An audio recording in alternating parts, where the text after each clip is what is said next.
TCG Gimmick, and welcome back to my channel, or welcome to my channel if you are new here. And in today's video, we are going to be taking a look at a new series or journey or whatever crap you want to call it. Back during New Year's, I had posted a video that kind of explained some of the things I wanted to do throughout the year on this channel, and during that video I had made mention to a video series I wanted to work on, which was the buying and selling of graded sports cards. Okay, everybody kind of is in the hobby, sports cards, it's all growing, sports, Pokemon, whatever else. And I, like everybody else, wants to be a part of it in some way, shape, or form. So I had tried initially to just open up packs and sell individual cards and stuff like that. Just not for me. A, I don't have a lot of space for it. B, I don't have nearly enough knowledge to know the pricings on like individual little cards, and I also don't have a lot of time just to hunt down the prices on every single card to try and sell it. And then your profit margins are only so much when you sell on eBay. It's a whole thing. That, and I'm also selling Pokemon, Magic, Yu-Gi-Oh, all that already on TCG Player. So trying to add a bunch more stuff into the mix of it just really wasn't it. So the next best thing to do was to go with the thing that's going to make you more money quickly, and that's just graded cards. So the plan is pretty simple. I'd actually already own 5 graded cards. Later on in this video, we're going to take a look at those.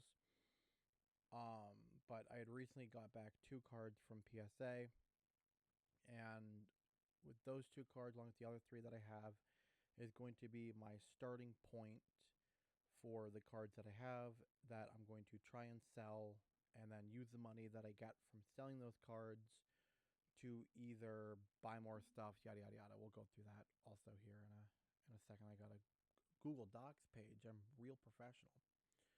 So it's whatever you want to call it. It's like the lazy way, I guess, of doing sports card collecting or whatever, like of trying to make money off of sports cards. But I don't really have a lot of time to be delving super deep into it and trying to open up a store or going off to like conventions and this, that, the other thing. So I got to do things that are within my feasible realm, while also still doing something that I'm interested in.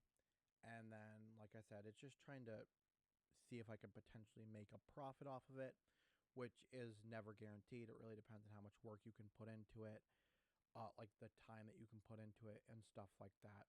So here's kind of hoping I want to do that, but I have to do that alongside of everything else I'm doing, which is working a full-time job, a part-time job, selling all the stuff on TCG Player, YouTube, trying to do YouTube at least.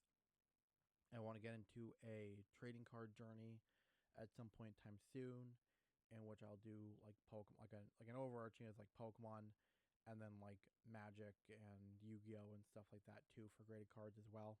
So it's like a whole big thing right now. Anyways, so I guess from here we're gonna kind of take a look at like, if you're gonna do a project like this, you need to set up some type of guidelines for yourself to follow so you don't kind of fall off. And along with those guidelines is also guidelines slash like I guess future goals as well, but I just put it all in these weird guidelines heading here on Google Docs. So we're gonna shrink my camera and we're gonna take a look at that. Oh, so professional. So right here we have the guidelines to this little project. I guess number 1 is I can only sell graded cards. That's the only way I can actually make my money, is by selling graded cards. No other means. Okay, cool. Super easy, super simple. Part 2, or I guess whatever, is I can't use any outside income for the journey except for the starting money that I put towards the cards that I already own. So I say on the starting 50 is because I put in $50 to get the other two cards that I have graded, and that was the entire cost. That was the cost of shipping materials. That was the cost of the insurance and shipping back from TCG Player to my house, and the cost of like the actual graded card cost. Well, that's the graded card cost is a part of it. So it was $44. I got it shipped back to my house. That was with the insurance, and that was with the paying for one card. But I got one card sent in for free using uh, Trike's gift code of $25 off your for your first submission or whatever. And then so that's basically sending one card for free, and then the other one's back. But if you want to like really break it down, I'm gonna basically put the amount of money I vested into both those cards at $25 each, just to kind of break it up and make things a little bit easier instead of putting it one at like $50 or one at like a much higher end versus like the other one, because it'd really be like 30 like $37 versus like 13 or whatever. So instead I'm just going to split down the middle. Each card is worth about $25. um yeah. I guess the other cards, I'll explain this now too. The other two cards, or the other three cards I got, two of them were from like Whatnot giveaway. So I spent money on the stream getting stuff. My name got put into like a drawing, but I'm not really going to count that since I didn't actively put the money towards those cards. I put the money towards something else, and I just happened to get those cards alongside of it. So that's how I got two of the cards. And the last card I actually spent $20 on at Walmart to get the card, uh, at like one of the little these little doodads here, if it'll focus. I bought one of these. That's how I got one of the cards. So if you want to count that in the pricing, then really I spent about $70 initially, but that's kind of neither here nor there at this point in time. I don't like the fact that my head. There we go. So with all that being said, basically, is no outside income can be put towards this. There, you could make a few exceptions if you're personally doing this yourself. Kind of the point of the series is so people can watch me do it and seeing how I do and whatever else, and like my growth in the entire scene. But part of it is if people want to do this as well, then they have kind of like a guideline for how it could be done, and like this is the way that I'm doing it. That's like a semi strict way of doing it or whatever. If you could kind of change some things though, like if you wanted to give yourself like, say if you don't have any graded cards and you've got to figure out, well, how much money do I want to spend on getting graded cards first, or grading cards, and then like what's your, so then you'll have like that to start. Um, Also, if you're planning on selling like eBay or whatnot, then you need to have money to make up for things like shipping cost and for like materials for shipping and whatever else. So you could have additional money alongside from your start, to do that too, just to kind of give yourself up on the upper foot. I am not personally going to do that. I'll explain what I'm personally doing in a little bit. But either there, if we're just talking about like this guideline, then there obviously are going to be some type of like wavering on that scale per individual person who's doing it. This is just what I'm doing personally. Okay. Number three, I can get the cards however I want to get the cards. It doesn't matter. As long as the only thing I'm selling is PSA cards, it doesn't matter what I'm actually putting my money towards. I could put it towards buying packs and trying to pull a good card that's worth sending in for grading. I could do it by already buying graded cards off of like eBay, doing like eBay auctions or whatever else, and trying to buy cards through that. I could do it by buying singles off of like going to a card shop and trying to buy singles that are worth flipping or whatever. So there's like whatever means it is that I get the cards or get new graded cards is completely up to me. As long as the only thing that I'm actually making profit off of is me selling the newly graded cards or the already graded cards and making money off of it. And then what is the end goal? I guess the absolute end goal, not the absolute, but like my relative end goal in all of this is about $2,000. I want to have like $2,000 worth of like cash or set aside in like a bank account that I made from this that I can use to invest into more cards or whatever else. And then also want to have an inventory of $2,000 worth of graded cards, a relative $2,000 worth of graded cards. Obviously, more is better, but if I'm like just shy by like, if it's like 1960 and I'm short by like a $40 card, I'm not gonna like stress over that. But it's the relative goal of how can I at least get close to that number or above. Like I said earlier, if you have a lot of time and dedication to doing this and like resources, you could do it and you could crush that number. Also, a little bit of luck might be involved, but it's more than possible to do it. It's just determining. Um, it just for me, it's determining on how much time can I actually afford to put in this each week between the actual like investment portion, like the selling and hunting down more cards to sell or to get sent in for grading and stuff like that, and then plus being involved in like the actual recording of the YouTube stuff going alongside of it.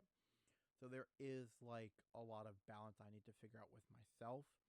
I just wanted to kind of get this series off though, started, and then I was going to take a step back and figure out the rest along the way.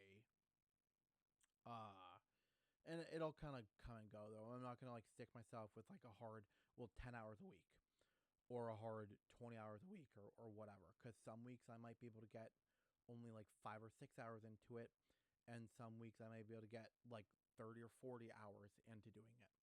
It's really hard to say. So I just have to kind of roll with the punches at this point in time and just do the best that I can while just making sure I keep up on it. So, obviously, right now, my first step is actually selling the 5 cards that I own. And we can actually take a look over here. I have a spreadsheet that actually has the 5 cards on it. Then I will show a smaller portion of the video at the end there that's actually going to show off the 5 cards so people can actually have like a visual look at them too. But here are the 5 cards. It's a Jackson and Thomas from 2024. It's a Beckett 9.5. I had a population count for these cards. I don't actually love, at least Beckett's side of thing, I don't love how their population count stuff is done. I think it's a little inaccurate. And because the MJ, the second card down the line there, the BCCG 10, it says a population count of like 1, and then there's one at like 9.5 or something like that. But like if you look on eBay, you can see other people selling that card at the same BCCG rating at like a 10. So I don't really know how they do their population count stuff. It's a little weird. So that's more or less for me. But if people were kind of curious and they had some rough number to look at, but yeah. The Jackson and Thomas has a relative value of about $20 to $25 based off of sales on eBay or what people are trying to sell it for. So then the MJ is a BCG. I'm sorry. Yeah, so the MJ that we were just talking about there is a 10. That's the one I got out of the Walmart box. It's valued between $15 and $20. My investment into the card was about $20. I've got a Jonathan Cannon gold mirror. I got that back at a PSA 8. That was one of the 2 cards that I personally sent in, and I have that at an estimated value of about $75 to $100. There is only a population count of 1 of those in PSA 8, and the raw version of the card sold for about $35. So kind of taking a shot in the dark a little bit on the price. I have it posted currently on Facebook Marketplace for $100 or best offer. So we're gonna have to see what it kind of ends up selling at. Invested amount $25, like I said earlier. Then I have a Adley Rutzman Topps 2024 gold logo refractor out of 50. That's a PSA 9, population count 1, with 3 others being at a population count of, there's PSA 10, there's 3 of those. Again, this one I have value at about $75 to $100. I think the last sold listing that I saw was around 30-ish for the card. So, and then investment amount was 25. And then the last one here, the Ramirez, is a PSA 8, population count of 1. This card and the Jackson and Thomas were the 2 that I got off of Whatnot from like giveaways. And this card had a value of $100 to $150. The guy had it at a value of $150. I have posted it on Facebook Marketplace for $125. I did have it posted there for a while at $150 before I started doing this. It never really sold. So I'm hoping if I lower the price, I might be able to get something off of it. And if I need to, I might just keep adjusting the price down lower by X amount of money until I can sell it, because I'm not overly worried about selling things at their highest price as long as I'm selling it at a good price and I'm still making profit off of it, which almost anything I sell it at will be a profit since I spent no money on it technically. That means the relative value of my entire collection is between is like just shy of $400 on the high end. It's about $395 on the high end, and on the low end, it's about $285. So, yep, I currently have everything posted on Facebook Marketplace. I just did it before making this video. I have the Jackson and Thomas posted at, I believe, 25. Sorry, I'm going to take a look at my phone here because I just did it, but it's slipping my mind.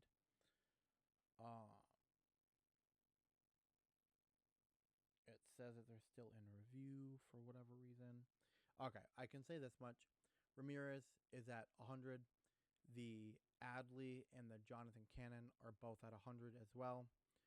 The MJ I put at 15, and the Thomas I put at 25.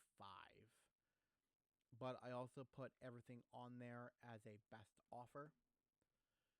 So anything best offer of the value of what people would be willing to pay or trade. I will be very weary about the trades that I do. Preferably like to trade for maybe other graded cards. It might be easier for me to flip, or maybe more graded cards. So if I got like 3 or 4 more cards that had like an estimated value of about $100 for those cards, then that might be better in some regards. I might consider sealed product too, but it's really, really risky going sealed product, because then you don't want to lose the amount of money. Like if I sold everything, and say if I sold it all and I got like $300 for it, all of it, whatever, right? I could go out and I could buy a box for like $150, but if I lose all that money on that, or a majority of the money on it, or if I can't get any cards that's actually worth grading, well, then I just set myself back a huge amount, which is where the big challenge part of this video is going to kind of come from. I'm actually going to see if this will work out, in which I can just show you guys on camera here instead of trying to goof off with the camera and flip it around later. Let's see if I go to full screen here, and we'll make me big again. Hello. We can take a look. Uh-oh. I'm so sorry about this.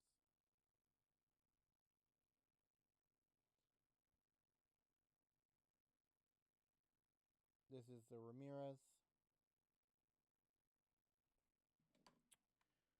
Here is the Adley Rutzman.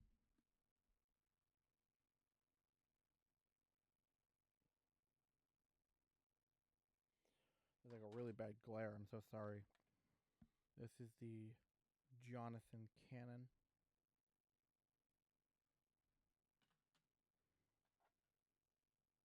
This is the the Jackson and Thomas. And this is the Michael Jordan. So,